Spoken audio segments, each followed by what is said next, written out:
Close your eyes. Now, imagine that you're in a large empty room. Right now, it's an empty office space.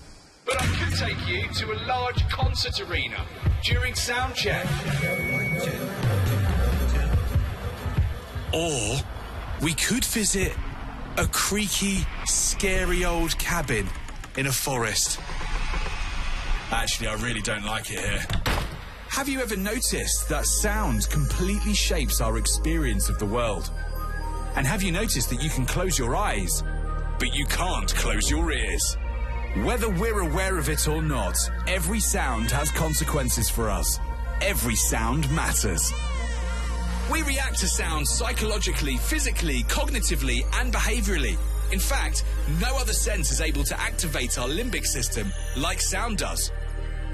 It's the part of our brain that actually controls our emotions. And although light travels faster than sound, our brain processes sound faster than sight. On a physiological level, to humans, sound is the priority sense. And nothing controls our emotions more than sound. Here's an example of how sound can totally change how we feel about things. This is an advert in its original form. And here it is again, with simply the music changed.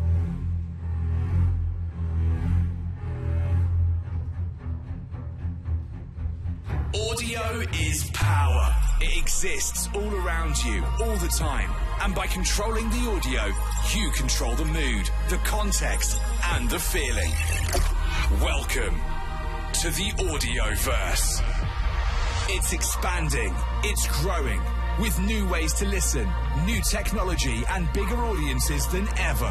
Here at Bauer, we are the architects and the guides within the Audioverse, enabling you to access all audio and drive meaningful change for your business.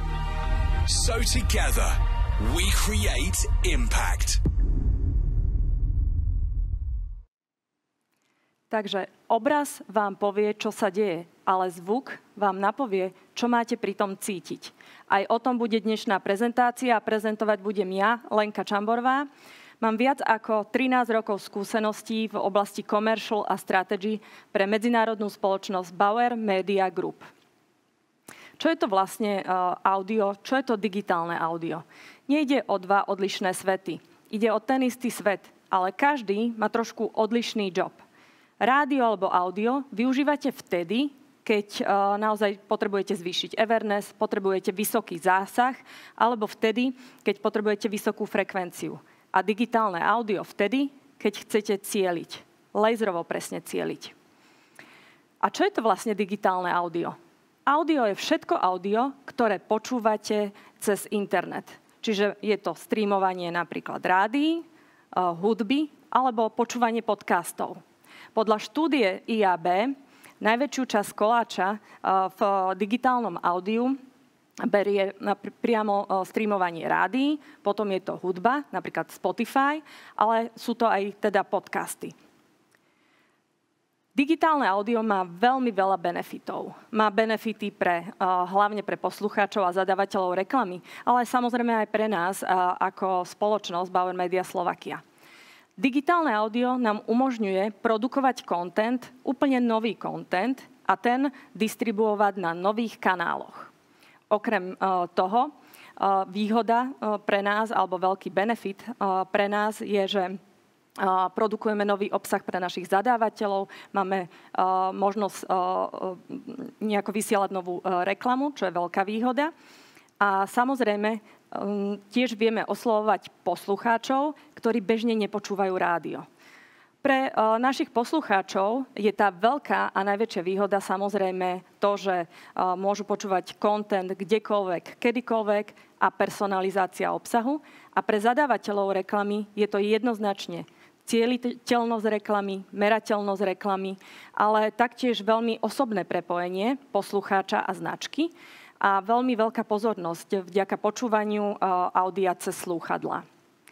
Čo sa týka našeho digitálneho audia, čisto našej spoločnosti, tak môžete vidieť, že tvorí ju streamovanie Rádia Express, Európy 2, Melody a Roku. Ale okrem toho sú to samozrejme aj podcasty.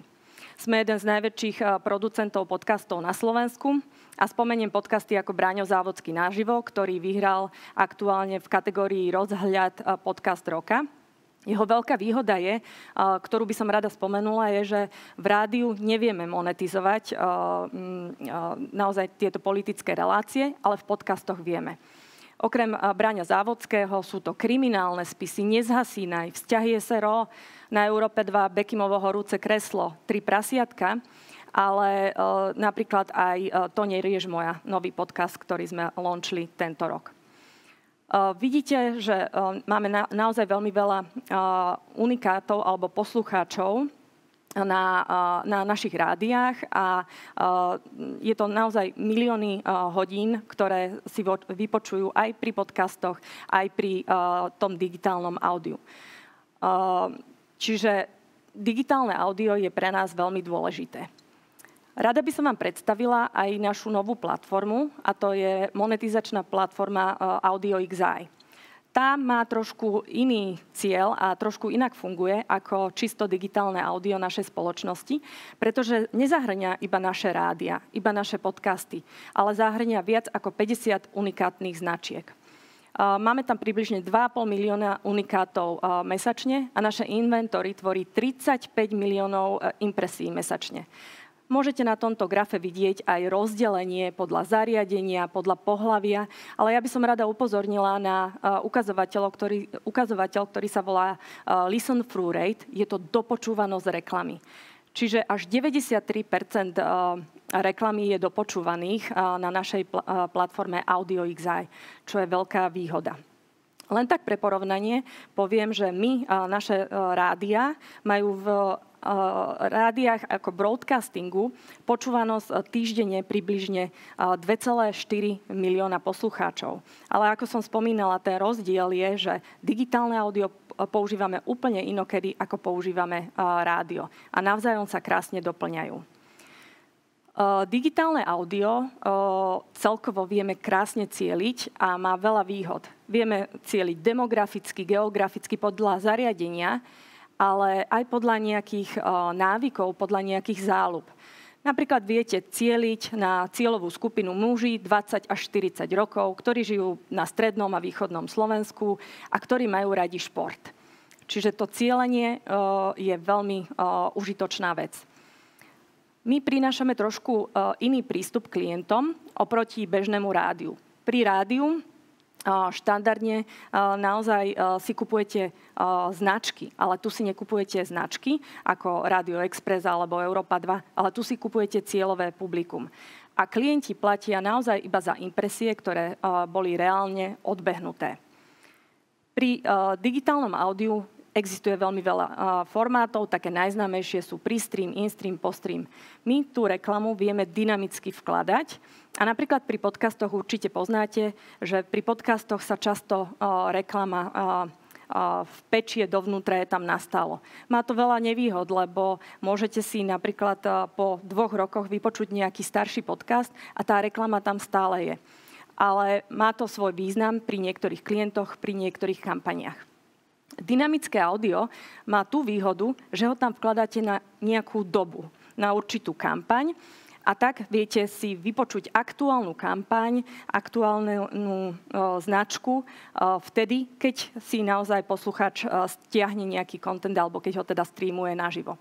Ja som si teraz pripravila takú krátku ukážku z našeho írskeho trhu pre spoločnosť McDonald a tam môžete vidieť, ako veľmi je digitálne audio efektívne, ako sa s ním dá hrať aj pomocou AI a je produkčne nenáročné. AudioXI has just launched its biggest dynamic audio campaign ever with McDonald's, rolling out their McDelivery service across Ireland. Using the incredible power of dynamic audio, AudioXI delivers personalised messages at scale. Depending on your region, device, time of day, or even the content you're consuming, you receive a tailored message, unlike a generic broadcast. This approach has enabled McDonald's to reach individuals across Ireland with personalised audio ads, maximising awareness of their new service. The campaign features an astounding 245,700 variations of the McDonald's ad, with dynamic messaging used for various targeting triggers. Enjoy a Big Mac and medium fries under sunny skies. I'm in. Enjoy a Big Mac and medium fries looking out at cloudy skies. I'm in. Enjoy a Big Mac and medium fries looking out at rainy skies. Tailored messages for breakfast, lunch and dinner, individual messages for each county with local voices for major counties. And now you can use Mac Delivery all over Galway. And now you can use Mac Delivery all over Dublin. And now you can use Mac Delivery all over Cork. Delivering the good news to the right audience at the right time and place. Najväčšou výhodou pre zadávateľov a klientov je merateľnosť a cielenie pri reklame v digitálnom audiu. Ale na to potrebujeme dáta. Dáta sú veľmi dôležité a ponúkajú alebo poskytujú možnosť pre našich poslucháčov ešte väčšej personalizácie kontentu, našim klientom, zadávateľom reklamy, mediálnym agentúram ešte presnejšie cielenie a detailnejšie analýzy, live reporting. Výhoda našej platformy AudioXI je to, že klientom umožňuje reálny živý náhľad do toho, ako sa kampaň vyvíja, koľko impresií odbehlo, na akých zariadeniach, v akom čase, u akých publisherov. Dáta získavame z 3 zdrojov. Z profilu, napríklad nejakej aplikácie, získavame osobné údaje, potom údaje ako súhlas GDPR, samozrejme. Z rádia získavame dáta o zariadení, o polohe, kde počúva, kedy stišuje hlasitosť, kedy zvyšuje hlasitosť, kedy napríklad sa prelaďuje na úplne iné rádio a podobne. A máme taktiež údaje o podcastoch. Údaje o podcastoch nám hovoria o tom, aké podcasty počúva, aké má návyky poslucháčské, na akých zariadeniach. Čiže tieto dáta nejako zozbierame do data management platform, ktorú aktuálne vyvíjame na írskom trhu a v priebehu roka bude dostupná aj na našom trhu. Samozrejme, tieto first party data získavame z našich platform a sú pre nás veľmi dôležité. Vďaka DMP vieme zbierať dáta, vieme segmentovať, vieme cieliť, naozaj vieme využívať retargeting, ale aj cross-device retargeting, čo je veľmi veľká výhoda. Napríklad nejaký poslucháč si môže do obeda vypočuť podcast s digitálnym audiom na nejakú značku. A potom po obede si môže pozrieť nejaké video alebo banner na úplne inom zariadení, ako je počítač. Takže naozaj prepájame aj viaceré mediatypy. Výhoda toho DMP je samozrejme, že nám umožní ešte lepšie a presnejšie cielenie. Umožní nám okrem toho posielať nejaké cielené newslettere. Získavame živý náhľad na svoj obsah. Vieme, čo sa deje. Vieme testovať hudbu a naozaj tých výhod je veľmi veľa. A hlavne sú to dáta pre našich klientov.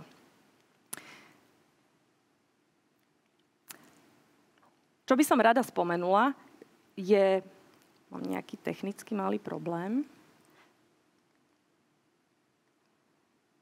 Čo by som rada spomenula, je napríklad náš príklad z UK trhu. Je to aplikácia Reo, ktorú aktuálne spustili a testujú. Táto aplikácia umožňuje vlastne našim poslucháčom alebo poslucháčom v UK počúvať rádio naživo. Potom môžu si stiahovať nejaký content on demand, získať nejaké personalizované playlisty, doporučenia a samozrejme získavať nejaké exkluzívne podcasty. A veľká výhoda pre poslucháčov môže byť aj to, že túto aplikáciu môžu mať aj vo verzii premium, čiže bez reklám. Stále hovorím len o audiu, ale musím povedať, že pre nás je dôležité aj video. Lebo rádio už nie je iba o rádiu, ako to bolo v minulosti, ale naozaj naše audio prepájame s digitálnym svetom. Prepájame ho s online formátami, so sociálnymi sieťami a video je pre nás veľmi dôležité. Musím povedať, že napríklad v podcastoch jeden z najnovších, alebo teda aktuálnych trendov je práve produkovanie videopodcastov, ktorému sa venujeme a ktoré je veľmi obľúbené. Sme silní na sociálnych sieťach. Na YouTube máme 2,3 milióna prezretí mesačne. Na Facebooku máme približne 1,5 milióna followerov, takmer 300 000 na Instagrame a 115 000 na TikToku za všetky 4 rádia. Môže vás zaujímať zásah. Čo sa týka Facebooku, tak je to 3,9 milióna mesačne a na Instagrame 800 000 a to je za každé jedno rádio. To sa nekumuluje, čo je viac ako je reálny počet užívateľov Facebooku, ale samozrejme Meta takto poskytuje štatistiky a sú tam nejaké duplicity. Takže teraz by som vám rada ukázala nejakú ukážku, ako s audiovizuálnymi formátami pracujeme. Nech sa páči.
Ja som začínala s emóciami a rada by som sa k ním aj vrátila.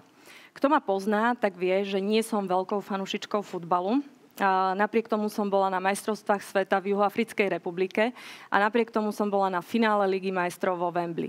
A jeden z mojich najobľúbenejších seriálov sa spája s futbalom. Je to seriál Ted Lasso, určite ho mnohí poznajú. Je to seriál trošku sarkastický, trošku naivný a ako povedal môj kolega, veľmi pozitívny.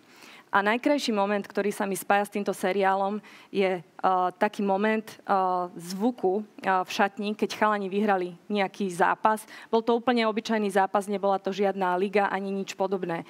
A ten moment tej radosti, toho víťazstva, úplne prebehol tá emócia celým môjim telom a mám na to krásne spomienky. Musím povedať, že asi by sme sa mali viac tešiť zo svojich úspechov, či už malých alebo veľkých. A na záver sa spýtam, máte aj vy nejaký zvuk, nejakú hudbu, nejaký naozaj výrazný zvuk, ktorý sa vám vril do pamäti a ktorý by ste si chceli uchovať navždy? Ďakujem. Ďakujem veľmi pekne, Lenka. Mám ti ja odpovedať na túto otázku? Áno, poprosím ťa. Ale ono to bude také patetické. Ako otec 3 detí, je to ten prvý plač. Ten detský, ktorý si zapamätá, že vždycky ti naskočia tá husia koža. Dobre, a poďme sa pozrieť na otázky. Zatiaľ máme prvú. Kde vidíte budúcnosť audia ako takého? Ako som spomínala, tak pre nás je stále veľmi dôležité rádio ako také, keďže má úplne iné ciele ako digitálne audio. Keď chcem cieliť, laserovo presne cieliť, ako som spomínala, tak využívam digitálne audio a tam vidíme naozaj budúcnosť, lebo budú sa preklápať samozrejme aj poslucháči z toho klasického broadcastingu do digitálneho sveta. A my sme na to pripravení, tešíme sa na to a robíme všetko preto, aby sme uspokojili aj našich poslucháčov, ale aj našich klientov a zadávateľov. A preto tie dáta, ktoré zbierame, ako si ty krásne spomenul, že chceme prepojiť content, chceme prepojiť dáta a technológie a to je pre nás veľmi dôležité a na tom pracujeme. Ty o tom podľa mňa veľmi dobre vieš. Tak spomínal som to vo svojej časti. My sme sa o tomto rozprávali prvýkrát v roku 2018, ak si správne pamätám tú diskusiu v zasadačke, takže áno, vidím to. Ale máme tu ďalšiu otázku. Aký je rozdiel medzi reklamou v podcaste a rádiom? Áno. Ide o to, že či využívate tú istú kreativitu, predpokladám, a nemala by sa používať úplne tá istá kreativita. Je to možné, ale naozaj ten podcast má trošku iné výhody. Ako som spomínala, je to veľmi osobné prepojenie toho poslucháča s tým brandom, s tou značkou, to je prvá vec. A druhá vec je, že tá počúvanosť je veľmi vysoká. Tam je tá sústredenosť a pozornosť poslucháča veľmi, veľmi veľká. Čiže naozaj tá kreativita môže byť trošku rozdielna, ale čo sa týka formátov, tak sú veľmi podobné. Keď si načrtla ten obsah, asi viem odpovedť, ale čiže copy-paste neplatí. To, čo mám v rádiu ráno v aute počujem, by som asi nemal v tom digitále použiť. Pomáhate aj s touto časťou? Lebo môže sa stať, že ja ako možno menší podnikateľ, ja nemám rádiospot. Jasné. Ale máte podcast, kde by som chcel inzerovať. Jasné. Pomáhame aj s touto časťou a produkcia celkovo audia je jedna z našich súčastí a robíme to pre klientov veľmi radi. Dokonca samozrejme lepšie sú nejaké produkcie, ktoré sú spoty oproti nejakým oznamom, kde sa už aj rozohrá niečo. A dokonca ale pre klientov, pre ktorých to môže byť finančne náročné, v digitálnom audiu poskytujeme produkciu prostredníctvom AI. A musím povedať, že tá kvalita je veľmi vysoká, takmer na nerozoznanie. Takže dá sa krásne hrať aj za oveľa nižšie náklady, efektívnejšie s umelou inteligenciou.